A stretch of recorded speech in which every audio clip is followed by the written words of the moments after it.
everyone, this is Nishita Jain and I'm going to discuss backment rearrangement in this video.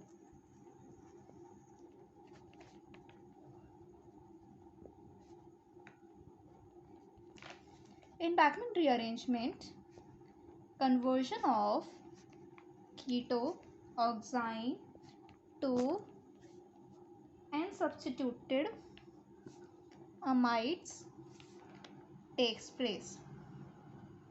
Also, in this rearrangement, migration takes place from carbon to nitrogen. The reaction is catalyzed by acidic reagents. Beckmann rearrangement में होता क्या है, आपका जो कीटोऑक्साइम है, कीटोऑक्साइम कैसा दिखता है, वो कुछ इस तरह से दिखता है. ये आपका कीटोऑक्साइम हो गया. कीटोऑक्साइम कैसे, यहाँ पर आपका हाइड्रोक्सिल ग्रुप और यहाँ जो हमारी आर डैश है, ये आपका कुछ भी हो सकता है, एल्काइल अराइल एच कुछ भी हो सकता है. तो यहाँ पर आपका हाइड्रोक्सिल ग्रुप होगा प्लस इमाइन, तो यहाँ पर कीटोऑक्साइम बन गया. अब मैंने आगे क्या बोला, conversion of ketoxime to N substituted amide, मतलब हमारा प्रोडक्ट में क्या बनेगा, एक अमाइड बनेगा, वो कि कुछ ऐसा दिखेगा इस रिएक्शन में. सेकेंड पॉइंट में मैंने क्या बोला कि in this rearrangement migration takes place from carbon to nitrogen. ये मैकेनिज्म में सीखेंगे कैसे कार्बन टू नाइट्रोजन मैकेनिज्म हो रही है और माइग्रेशन हो रहा है. और ये रिएक्शन किस में होती है, एसिडिक रिएजेंट्स की प्रेजेंस में, मतलब कि यहाँ पर आर के ऊपर हमारे क्या है, एसिडिक रिएजेंट्स, जिसमें हम क्या क्या यूज़ कर सकते हैं, जैसे H2SO4 यूज़ कर लिया. और हम यहाँ पर एक लिख देते हैं वर्ड M. यहाँ पर M में आप क्या क्या यूज़ कर सकते हो, RSO2Cl, PCl5, BF3, TSCl, SO3 और P2O5. ये सारे ही आपके क्या है, एसिडिक रिएजेंट्स. इन एसिडिक रिएजेंट का मेन फंक्शन होता क्या है, to convert OH into a better leaving group.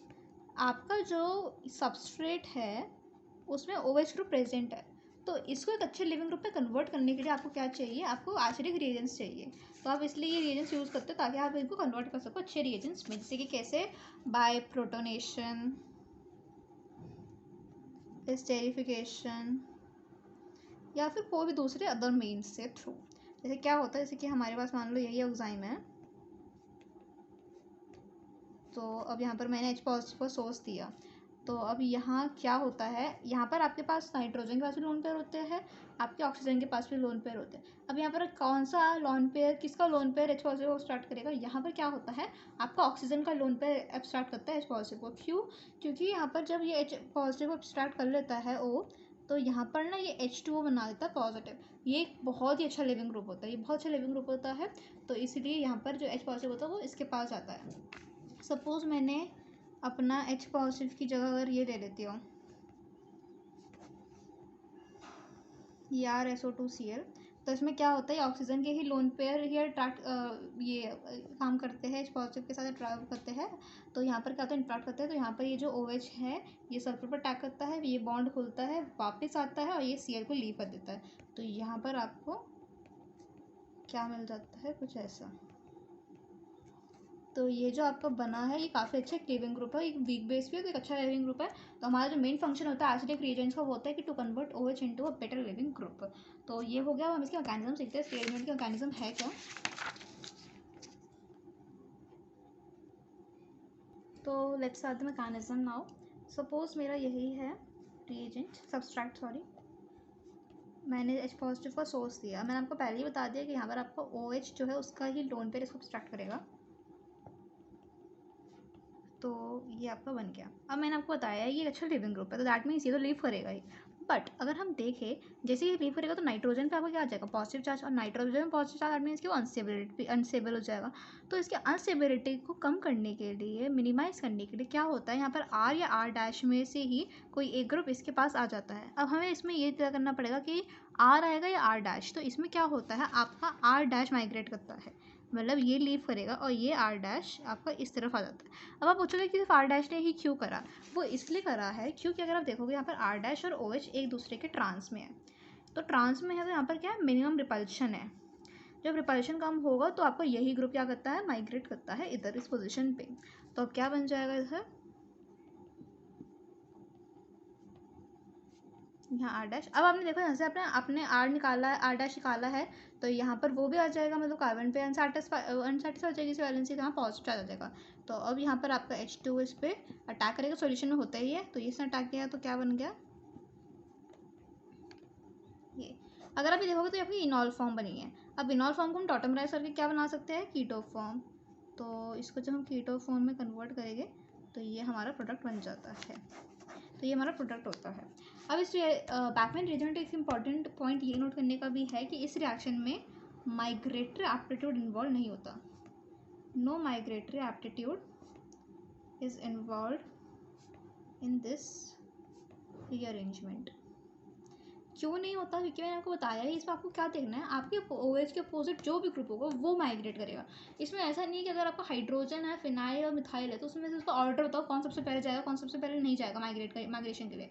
इसमें आपको सिर्फ ये देखना है कि आपके OH के अपोजिट में कौन सा आपका पास ट्रांस में कौन सा ग्रुप है, बस दैट्स इट। अब ये जो आपका मैकेनिज्म है, इसका हम एक शॉर्ट ट्रिक भी ड्राइव कर सकते हैं। वो शॉर्ट ट्रिक क्या है, सपोज मैं यही अपना लेकर चलती हूँ,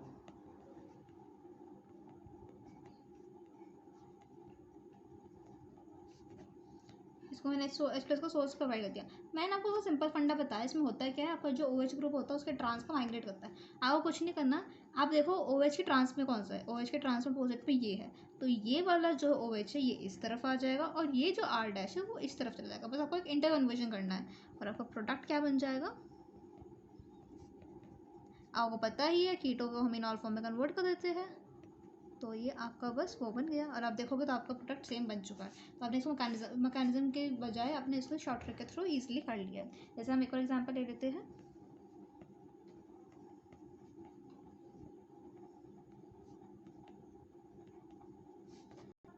इसमें भी सेम हमने H प्लस का सोर्स प्रोवाइड कर दिया। अब आपको मैंने क्या बोला, आपको ये देखना सिर्फ OH के ट्रांस में कौन सा है, ये तो सिस में हो गया PH वाला ग्रुप, तो इसके ट्रांस में ये वाला ग्रुप होगा। तो अब आपको क्या करना है, इंटर कन्वर्जन, ये यहाँ से यहाँ, ये यहाँ से यहाँ, तो आपको क्या मिल जाएगा, कुछ ऐसे मिल जाएगा।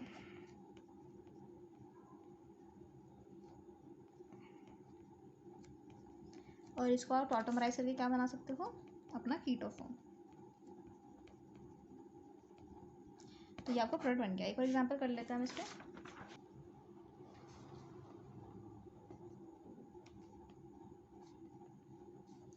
इसमें भी सेम हमने H प्लस का सोर्स प्रोवाइड करा, तो अब क्या होगा, अब यहाँ पर आपका OH के ट्रांस में क्या है, ET ग्रुप, तो ET ग्रुप आपका माइग्रेट कर जाएगा, इसको आपने वो कर दिया, तो ये आपका कीटो फॉर्म बन गया, तो आपका ये प्रोडक्ट बन गया। ये अब आपका इसमें ये प्रॉब्लम लिमिटेशन हम कह सकते हैं, वो क्या है, जो बैकमैन रीअरेंजमेंट है वो एक इंट्रामोलिकुलर रीअरेंजमेंट है। Bachmann rearrangement is an intermolecular rearrangement if groups opposite to OH are 1 degree, 2 degree or CH3. Otherwise, it is intermolecular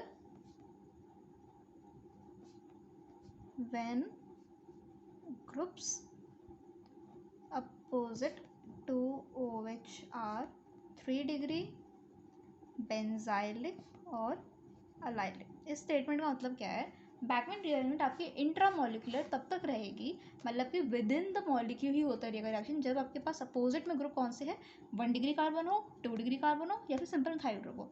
लेकिन वो तभी की तभी इंटरमोलिकुलर हो जाती है अगर उसके अपोजिट में ग्रुप कैसा आ जाए, 3 डिग्री आ जाए, बेंजाइलिक आ जाए, अलाइलिक आ जाए। इस स्टेटमेंट को मैं एग्जाम्पल के थ्रू समझाती हूँ।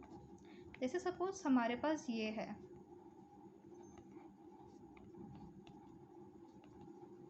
ये आपने देखा एक 3 डिग्री कार्बन है जो OH के अपोजिट में है, तो क्या होगा, शॉर्ट ट्रिक के थ्रू हमारा क्या प्रोडक्ट बनना चाहिए,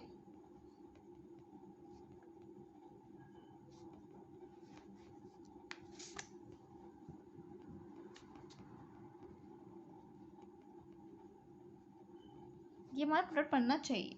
बट होता क्या है, ये प्रोडक्ट तो बनता ही बनता है, बट इसके साथ एक एबनॉर्मल प्रोडक्ट बनता है। यहाँ पर इसको एबनॉर्मल बैकमेन प्रोडक्ट बोलते हैं। इसमें हमें ये तो मिलता ही मिलता है, बट इसके साथ हमें ये मिलता है। अब ये मिला कैसे है, इसकी तो मैकेनिज्म वही है कि आपने इसको आपने जैसे शॉर्ट ट्रैक में कहा था वैसे ही आप इसको ड्राइव कर सकते हो। बट इसमें होता क्या है, जो आपका ये वाली चीज़ होती है, मतलब कि मैं आपको उसको चलो मैकेनिज्म के थ्रू बताती हूँ।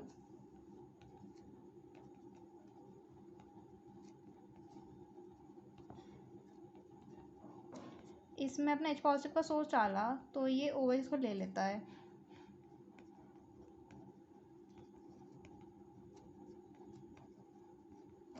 अब ये लीव करेगा तो ये इस तरफ चले जाता है।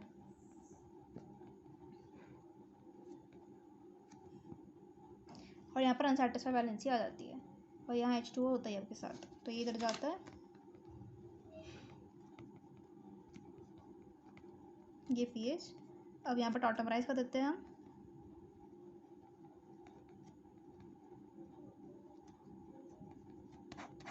और ये आ जाता है, तो ये तो हमारा बन गया। बट अब ये वाला कैसे जनरेट होता है, इसमें होता क्या है, जो आपका ये था ना,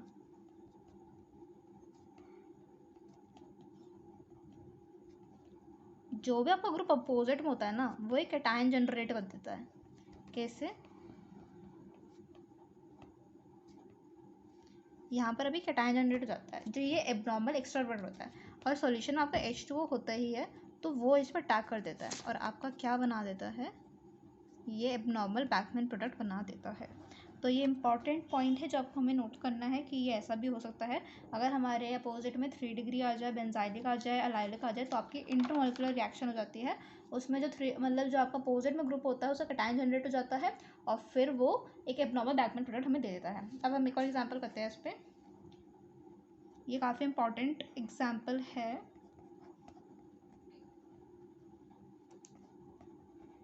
इस पर भी मैंने सेम वही प्रोवाइड करा, H पॉजिटिव का सोर्स। अब इसमें आपका O जो है वो ले लेगा इस H पॉजिटिव को। अब आपको मैंने बताया ये लीव करेगा, इसके ट्रांस में कौन सा ग्रुप है, ये आपका ट्रांस में है, तो ये इस नाइट्रोजन ये इस पर चला जाएगा, ये वाला। तो अगर आप देखोगे तो यहाँ पर क्या हो रहा है, यहाँ पर आप देखोगे तो इतना रिंग बन गई है, वो भी ये बन गई है 7 मेंबर्ड रिंग। या आप इसको 7 मेंबर्ड में कन्वर्ट कर लीजिए, ऐसा कुछ बन गया है। और कार्बन पे पॉजिटिव चार्ज तो आ ही जाएगा क्योंकि यहाँ से वो ग्रुप चला गया, तो ये भी आ गया। अब आपका जो H2O है वो इस पर अटैक कर देता है।